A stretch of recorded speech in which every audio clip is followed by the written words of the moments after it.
कारण की त्याचं कारण असं आहे की मुलींना आता BDSची परीक्षा जवळ आल्यामुळे परिपाठाचा वेळ सुद्धा आम्ही अभ्यासात घालवतोय आणि मग थोडंसं मूल्य शिक्षण दिल्याशिवाय वर्गाला सुरुवात नको म्हणून एक थोडंसं एक टिप देण्यासाठी 2 मिनिटं स्वतःसाठी आम्ही काढणार आहोत। आणि आजचा जो विषय आहे तो आहे एक्स्ट्रा द्या एक्स्ट्रा मिळेल। म्हणजे काय की आपल्या आयुष्यामध्ये कुठलीही गोष्ट करताना मग आपण घरी असू देत किंवा बाहेर असू देत, बाजारात गेलो असू देत किंवा आपण जॉब करत असू देत किंवा बिझनेस करत असू देत, कुठल्याही गोष्टीमध्ये आपण काय करायचं की एक्स्ट्रा द्यायला शिकायचं।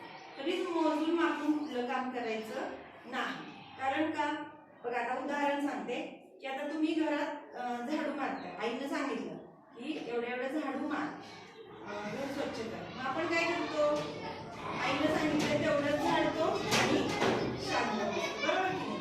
तसं न करता आजूबाजूला जर काही वस्तू असतील तर त्या उचलून ठेवल्या पाहिजे, चांगलं झाडून काढलं पाहिजे, वर तट्ट्यावर काही घाण असेल तर ते काढली पाहिजे।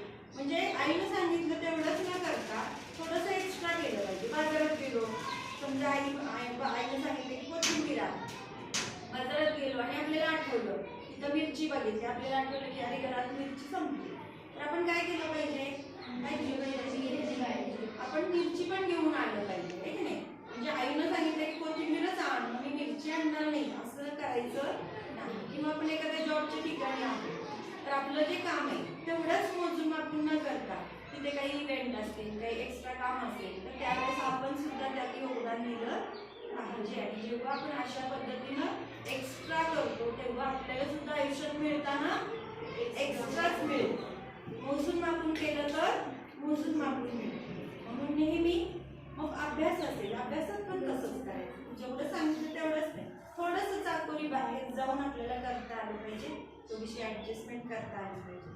हे जेव्हा आपल्याला जमेल तेव्हा आपल्याला आपल्या आयुष्यात एक्स्ट्रा द्यायला जमेल आणि एक्स्ट्रा मिळेल सुद्धा। आणि ज्या मुलांना हे जमतं ते टॉपला गेल्याशिवाय राहत नाही। जर तुम्हाला टॉपला जायचं असेल काय केलं पाहिजे, एक्स्ट्रा दिलं पाहिजे। आणि एक्स्ट्रा दिलं तर एक्स्ट्रा मिळेल। समजलं? आज काय शिकलो आपण?